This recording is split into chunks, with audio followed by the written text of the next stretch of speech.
Okay, we're going to start by talking about the sine rule, or what we refer to as the law of sines. Here's the formula. It's given to you in your formula packet. And note that the triangle doesn't have to be a right triangle. So the big idea here is we are going to use this when we have opposites. Okay, pairs of opposites. If we have two angles in one side across from one of those angles, and we need to find the other side opposite the other given angle, we're going to use this rule. So something like maybe you have a 5, and that is across from an angle of 20 degrees, okay, and maybe this is 30 degrees, and we're trying to find this side right here. Okay, so it's the idea of having opposites. All right, so we have an angle opposite a side. Okay, we'll see an example in a little bit where we actually calculate it. But right now, I just want you to kind of see a visual of the idea of having opposites, where we have a side across from an angle. Okay, another situation here, if you have two given sides, something like 7 and 8. And we have a non-included angle. Well, the included angle would be the one in between the 7 and an 8. Not included, well, it might be this right here. Maybe this is 30, all right? And you need to find the other non-included angle. That would be this one down here. So again, the idea is we have opposites, okay? So when you have the opposite relationship, think the law of sines, or what we refer to as the sine rule, okay? Keep in mind that if we have to find an angle such as this, we are dealing with what we call the ambiguous case.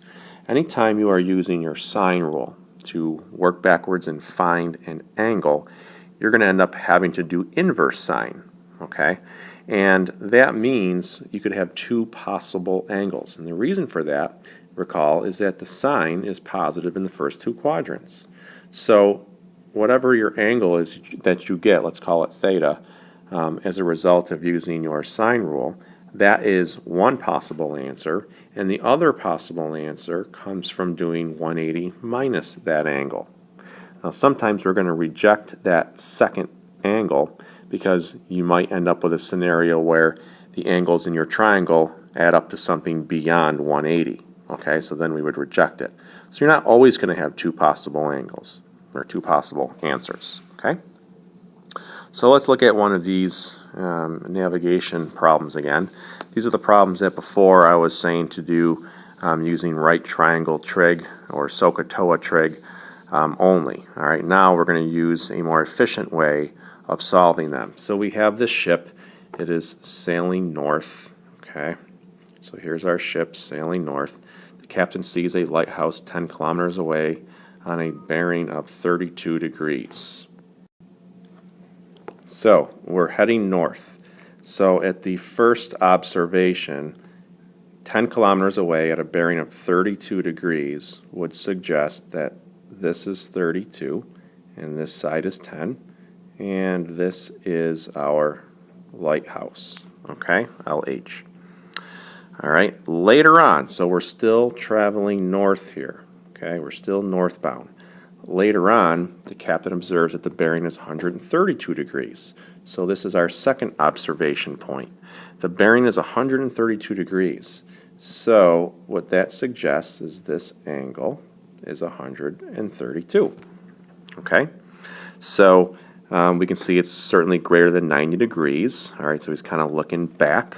Okay, so we are trying to find how far the ship was between these two observation points. Let's call this distance x.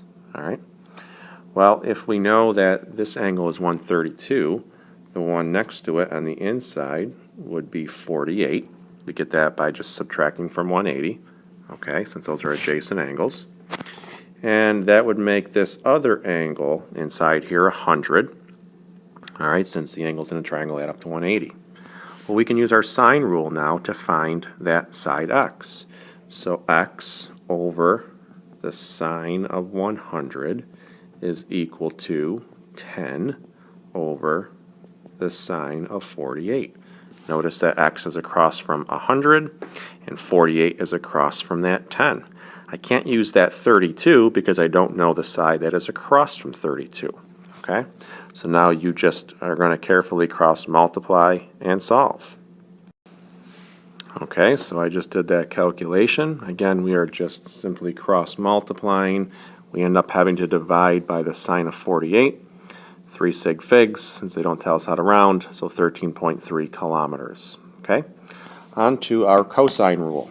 So again, like the sine rule, they give us the formulas. Now the first one is if we are trying to find a missing side. We call that little c. The second one is if we're trying to find an angle. We call that capital C.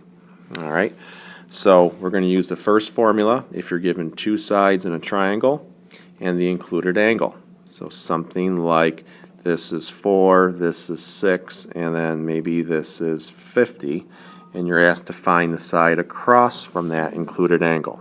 Okay, that's when you would use the first formula. In the second formula, we're talking about a situation where you know the three sides. All right, maybe something like 4, 5, and 6, and you're trying to find any of these angles. Okay, doesn't matter which one. All right, so let's look at another one of these application problems where before we were using SOHCAHTOA to solve. So we have two ships leaving the dock at the same time. All right. And we actually did this same exact problem earlier, all right, a couple days ago, where we, again, used SOHCAHTOA and Pythagorean theorem. So watch how much easier it is to solve using this technique. So they're both leaving the dock at the same time. All right, we'll call this D for dock. We have ship A is sailing north for 30 kilometers before it drops anchor.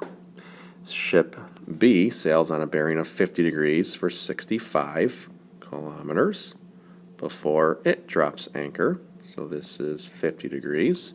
We want to find the distance between the ships to the nearest kilometer. So that would be this distance, AB. Okay. Well, I'll put a question mark there. So notice that we have two sides and the included angle. All right. So in my formula here up above, I'm going to use this one because we're looking to find a missing side. All right, my C would equal, I'm going to just get rid of the square by square rooting this. Okay, we're just going to plug in. Okay, so A and B are your 30 and your 65. Doesn't matter which one you call A, which one you call B. So we're going to take the square root of 30 squared plus 65 squared minus 2 times 30 times 65 times the cosine of our angle 50. Okay, so you're going to go right to your calculator. Again, make sure you are in degree mode. So we throw that into our calculator and we round to the nearest kilometer like it says to round, and we get 51. And again, compare it to the way we did it before, which was to make right triangles around that given picture. Okay, on to the next page. Okay. In this first section here, we're going to review how to find the area of a triangle. And again, this formula is given to you. All right, 1/2 AB times the sine of C. And we are talking about a diagram where we have angles, capital A, B, and C, and then we have little a, little b, and little c. So we don't need to have a right triangle to use this formula. It'll work on any triangle.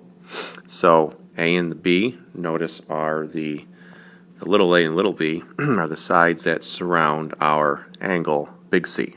Okay? So let's draw ourselves a picture here. In this example, we have a triangle with sides of 10, 16, and 17. We want to find the largest angle in this triangle and then the area. Well, recall from your geometry days that the largest angle is going to be across from the largest side. So I'm going to call this X. All right, that's going to be across from the 17. So if we're going to find that angle, we need to use our cosine rule. Okay, so recall from the previous page that the cosine rule says the cosine of big C is equal to a squared plus b squared minus c squared all over 2ab. All right, so let's use it here. So the cosine of my angle, which I'm calling x here. Now your A and your B are always your sides surrounding that angle you want to find. Your C is always the side across from it. So in my formula, this is like my A, this is my B, and the 17 is my C. Okay? Oops, let me go back. Plug in A and B. So 10 times 16. So the cosine of x is equal to, and I'll go right to your calculator. Okay, so I went right to my calculator. I simplified the numerator, that's 67. The denominator is 320. Sure, you can make this into a decimal if you'd like, all right, but make sure you don't chop it. Carry it out 3 or 4 or 5 digits. And then we're going to do inverse cosine to work backwards and get our x alone. So I'm entering that fraction, and then the 3 sig figs gets 77.9 degrees for my angle. Okay? And then it wants us to find the area of this triangle. So the area, we said, is 1/2 AB sine C. So 1/2, the A is 10, the B is 16, and then the sine of my answer, 77.9. So go right to your calculator, enter that in. So we enter that into our calculator and we get 78.2. All right, again, you're just carefully punching in 1/2 times 10 times 16 times the sine of 77.9, straight from our formula up above. Okay, the angle is always surrounded by what we call A and B. All right, our last topic deals with sectors in a circle. Before we talk about sectors in a circle, we need to talk about another way that angles can be measured, and that is radians. I mentioned earlier in the unit that in this unit we are going to be going back and forth between degrees and radians.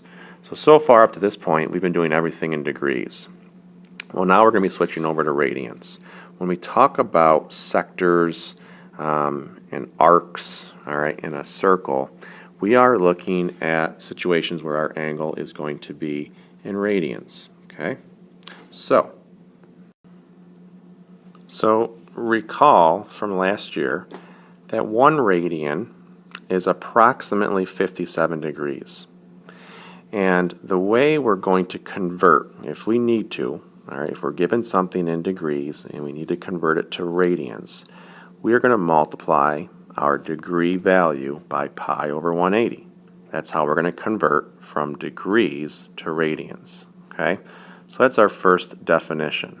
Okay, by the way, when we talk about the word radian, we can use RAD as an abbreviation for that. Okay.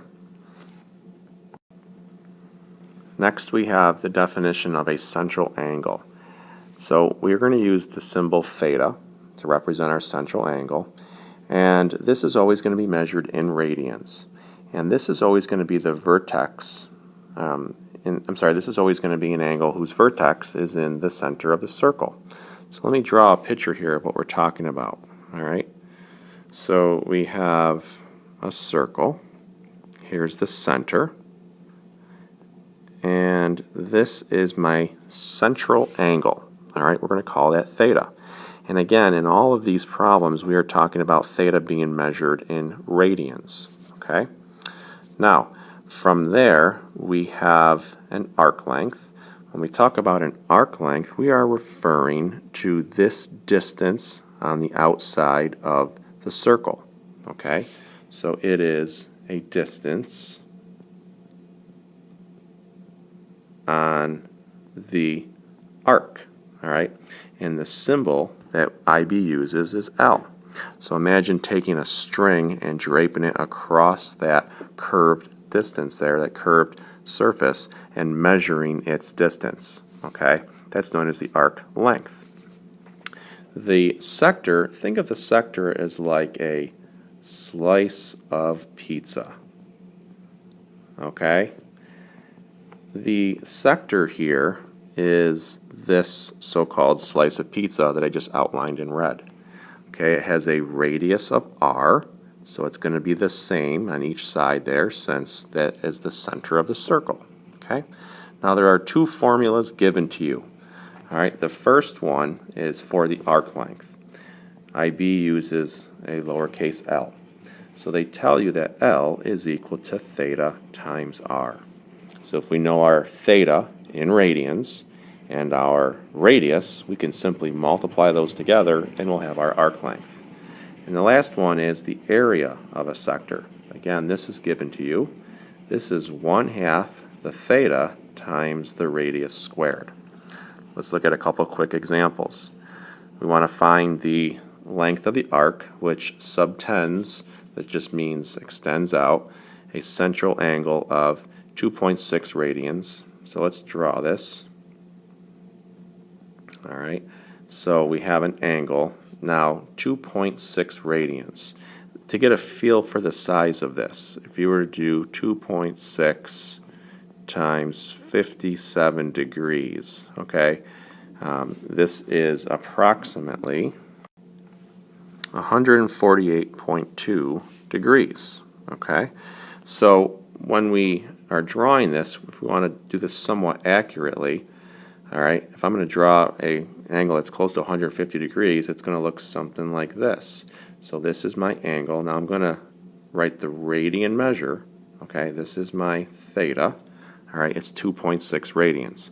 But again, just to kind of get a feel for the size of this angle, all right, we're always going to start by drawing the angle using this positive x direction as our starting point, and then from there it goes counterclockwise. Okay, so the angle is 2.6 radians. The radius we're told is 7, so these are each 7, and that's the center of our circle. All right, we were looking to find the arc length. All right, so that's this distance right there, L. All right, the distance all the way around, okay, using that angle of 2.6 radians. So our formula tells us that the arc length is theta times r. So it's pretty simple. It's just 2.6 times, my distance of 7. All right, we throw that into the calculator, and we get 18.2, okay? And it's a length, so it would be centimeters, okay? Then it wants us to find the area. So the area is 1/2. Again, look up here. Our theta is 2.6. Our radius is 7, and then we have to square it. And again, go right to the calculator, and we get 63.7. And since this is an area, we're not going to say centimeters, we're going to say centimeters squared. Okay? One more problem. Again, we have another circle. This time we're trying to find the size of the central angle, where the radius is 2.5, and we know we have an arc length of 9. So we're just going to make a guess as far as drawing this goes. We'll put a theta there, and the arc length is 9. So here's the formula that we know. The arc length is 9. We're trying to find theta, and the radius is 2.5. So we're going to simply divide to get our answer. We get 3.6, and this is an angle that has to be measured in radians. So make sure you write that it's 3.6 radians, okay, not centimeters.